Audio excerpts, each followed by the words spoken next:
Démarrer l'enregistrement. Salut YouTube! Comment ça va? Bon, je crois qu'une petite vidéo à explication s'impose en fait là. Je retourne cette vidéo en fait parce que, comme à mon habitude, j'ai à peu près mis 3 semaines à attaquer le montage de cette vidéo là. Et du coup, il s'est passé des choses entre temps et je pense que j'avais des choses à rajouter.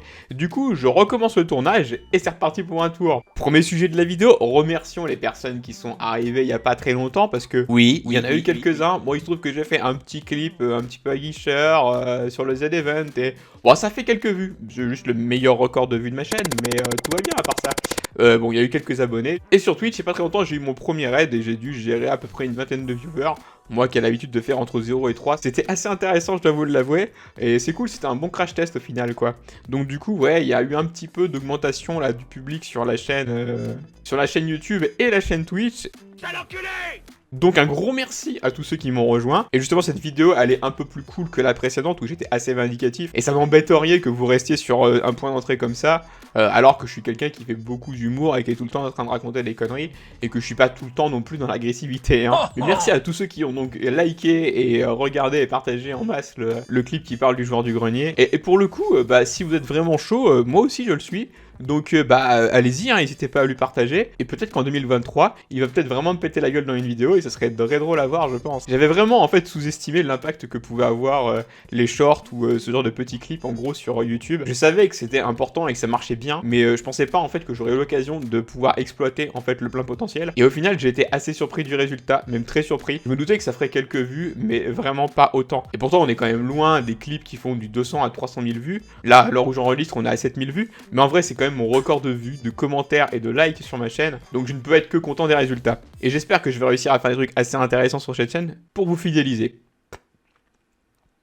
Du coup, on en vient au deuxième sujet de la vidéo, celui qui était le sujet principal de mon premier enregistrement. Il y a pas très longtemps, sur Instagram, j'ai reçu un message privé. C'était bien avant le clip du Z-Event qui a plutôt bien marché et avant mon premier raid, donc c'était un moment où ma chaîne était encore moins connue qu'elle ne l'est là. Et au final, j'ai reçu un message qui me dit « Salut toi, je me permets de t'envoyer un message car j'ai vu une petite lettre à la grotte Dige pas loin de chez moi. La lettre m'avait énormément touché, alors je me suis réjoui de m'abonner à ta chaîne YouTube. J'espère de tout cœur que tu arriveras au sommet pour ta chaîne.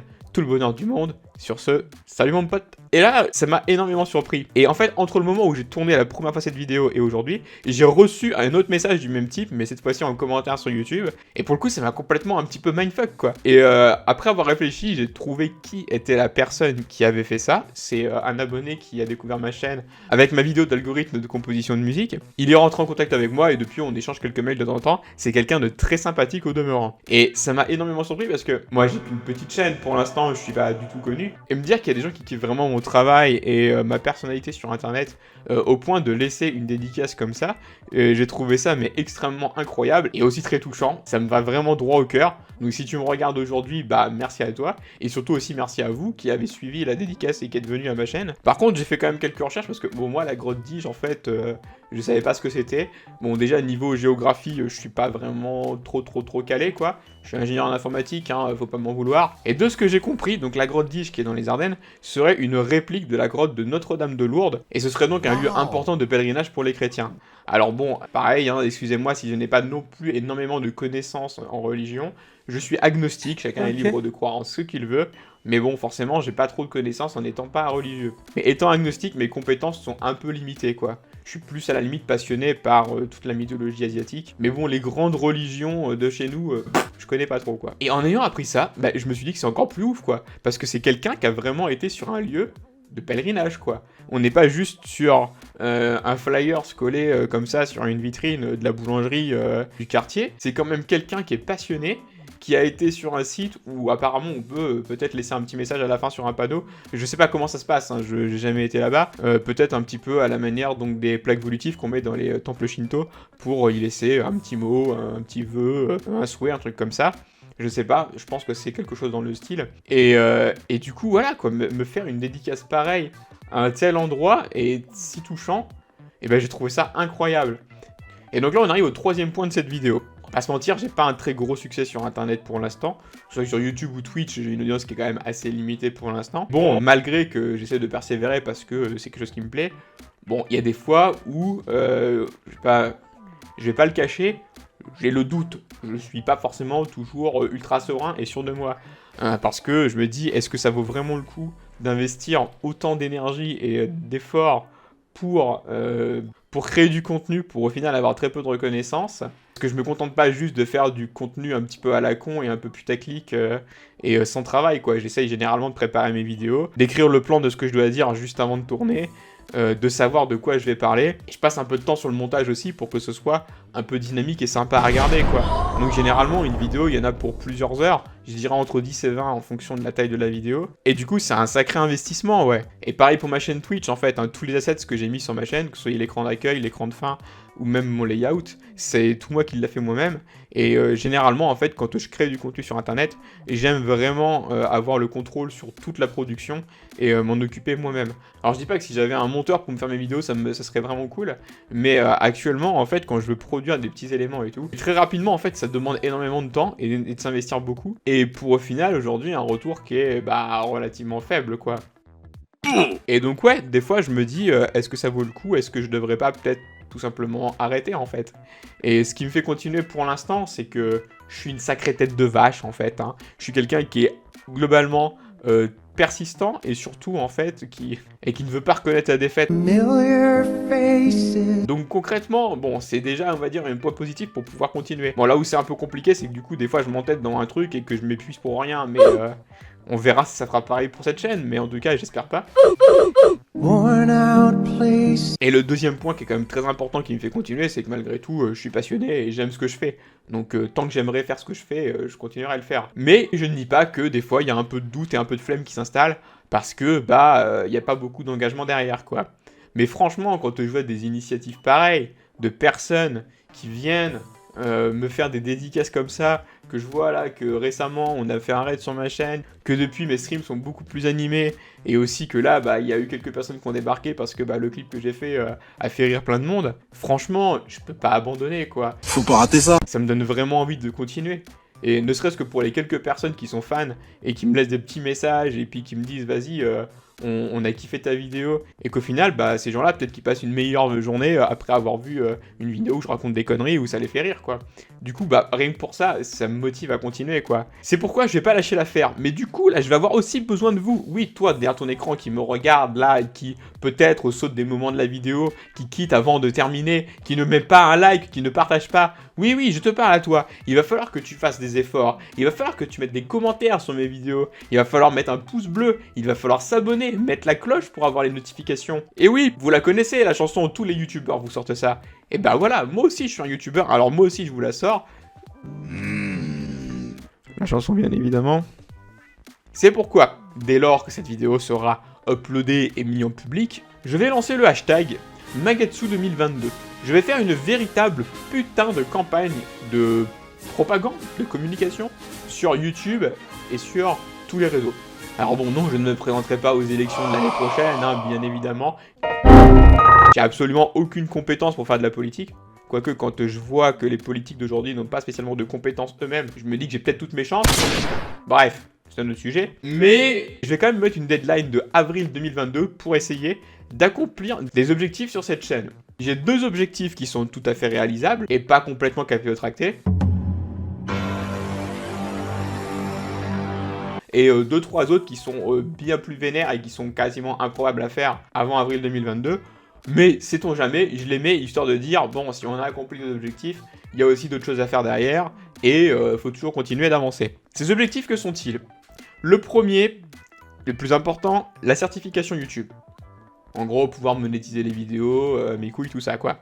Bon, c'est pas que c'est ultra important de gagner de la thune sur YouTube, enfin, si, à terme, pourquoi pas, mais c'est surtout qu'une vidéo monétisée est bien mieux référencée qu'une vidéo qui ne l'est pas. Et un créateur qui a la possibilité d'avoir la monétisation est plus crédible qu'un créateur qui ne l'a pas. C'est pour ça que je voudrais vraiment pouvoir donc avoir la certif YouTube. Pour ça, c'est pas très compliqué, il faut 1000 abonnés et 4000 heures de watch time. Bon, on est à 15% en termes d'abonnés, hein, et je pense que clairement, c'est vraiment pas déconnant de viser 1000 abonnés. Alors certes, depuis un peu plus de 2 ans que je suis sur YouTube, ça paraît énorme de se faire 800 et quelques abonnés là en peu de temps, mais en vrai, s'il y a vraiment de l'investissement, on peut y arriver. Je peux y arriver grâce à vous. C'est grâce à vous qui serez là derrière. Vous ferez partie de ce combat. Imaginez un peu. Vous aurez vraiment l'impression d'avoir accompli un truc de ouf. Et les 4000 heures avec les 1000 abonnés, ça ira nickel, je pense. Il n'y a pas de souci. Si je continue en fait à faire du contenu comme je le fais là, avec 1000 abonnés, les 4 millions de watch time, on les aura. Premier objectif, pas trop compliqué à faire, on y croit. Deuxième objectif qui au final en fait est encore moins compliqué, je le pense en fait, ça me paraissait loin il y a quelques temps et aujourd'hui ça me paraît beaucoup moins, c'est donc le Twitch Affiliate, donc être affilié Twitch pour pouvoir avoir plus de fonctionnalités sur ma chaîne Twitch. Pour ça c'est pas compliqué, c'est 50 followers et avoir toujours quelques viewers sur la chaîne qui passent quand on fait un live et donc avoir un certain nombre d'heures de streaming par mois en fait. À l'heure où je tourne cette vidéo, j'ai quasiment en fait rempli tout ce qu'il fallait pour être Twitch Affiliate. Donc en vrai, je pense que ça va se faire très naturellement et d'ici 2022, ça va être largement fait. Mais pareil, c'est important aussi pour montrer qu'on est crédible en fait dans ce qu'on fait. Donc c'est pour ça, ces deux objectifs-là me tiennent énormément à cœur pour montrer que je suis un créateur avec des compétences et que je tiens un peu la route quoi. Ensuite, parlons donc des objectifs complètement abusés et absolument improbables. Après le Twitch Affiliate, on peut être Twitch Partner, donc là c'est complètement craqué, il va falloir streamer énormément, il va falloir avoir beaucoup plus de followers, mais surtout beaucoup plus de personnes d'un coup sur un live. Je ne rêve pas et je pense que ce sera pas du tout possible d'être Twitch Partner avant avril 2022, mais sait-on jamais, je le mets parce que bah si je deviens Twitch Affiliate, c'est le palier d'après quoi, hein, donc pourquoi pas. Et donc deux objectifs annexes que je voudrais aussi ajouter, dans des objectifs à court voire moyen terme, mais sur le long terme, enfin sur le moyen long terme, ça serait quand même important que je les fasse, c'est avoir l'assertif Instagram et Twitter. Je suis pas spécialement très actif sur ces deux réseaux-là. La première, c'est parce que bah, j'ai pas une très grosse communauté, donc j'ai pas spécialement pour l'instant le besoin d'être très actif, de communiquer énormément. Mais j'aimerais quand même avoir l'assertif pour la simple et bonne raison que, encore une fois, la crédibilité en fait. Mais c'est quand même plus difficile d'avoir l'assertif sur Instagram et Twitter parce qu'il faut avoir une grosse communauté derrière. Et sachant que moi, mon cœur de cible, c'est YouTube et Twitch, Twitter et Instagram, ça va être plus compliqué de les avoir. Mais j'en ai besoin aussi pour pouvoir en fait être reconnaissable en fait sur les réseaux quand je veux par exemple pinguer quelqu'un. Parce que là, à l'heure actuelle, j'ai plein d'idées de fou et je sais que j'ai du potentiel de divertissement, je le vois avec ce que je fais et avec les retours que j'en ai, mais j'ai aussi du potentiel avec des featuring. Je pense qu'il y a vraiment moyen, en gros, faire venir un handicapé dans le YouTube Game, c'est vraiment un truc de ouf. Je pense qu'un handicapé un peu déjanté comme moi dans le YouTube Game, il y a vraiment moyen, je pense, de faire des trucs de dingue. Mais le problème, c'est que pour pouvoir faire des featuring de ouf, bah, il faut avoir un peu de visibilité, quoi. À l'heure actuelle, je peux pas le faire. Quand vous voyez la bagnole de malade que j'ai, je suis persuadé qu'on pourrait faire une sacrée vidéo en featuring avec Villebrequin.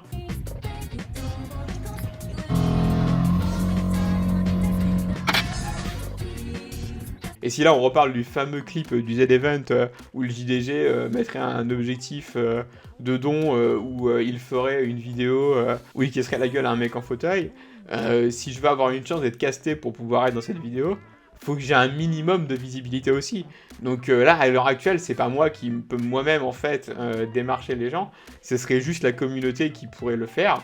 Mais à terme, il faudrait que j'ai une visibilité un peu plus grosse pour justement moi-même pouvoir être porteur d'initiatives comme ça et de proposer du contenu un peu plus fun à la communauté et surtout aussi du contenu un peu changeant sur internet parce qu'on voit toujours beaucoup les mêmes choses je trouve et je pense que justement des vidéos un peu délire avec un handicapé dedans, il y a moyen que les gens se tapent des bonnes barres. Et moi aussi, au passage. Et c'est pour ça que j'espère que cette campagne Megatoo 2022 sera un succès. Donc là, je vais mettre un lien Twitter en description avec une affiche dedans. Au moment où je tourne la vidéo, l'affiche n'est pas faite, mais au moment où la vidéo sera uploadée, elle le sera. Et donc je veux que vous pourrez vraiment les partages de ce truc-là partout, n'importe où, sur Twitter, sur Instagram, sur TikTok, n'importe quoi. Faites-le partout, on s'en fout. Ce qu'il faut, c'est vraiment éclater l'objectif de la chaîne pour qu'on puisse vraiment commencer les choses sérieuses quoi. Donc voilà, je pense que 6 mois c'est pas improbable. Alors à vos partages, partagez, likez, commentez et faites-moi décoller comme je ferai décoller vos darons. Sur ce, c'était Magatsu et je vous dis peace out.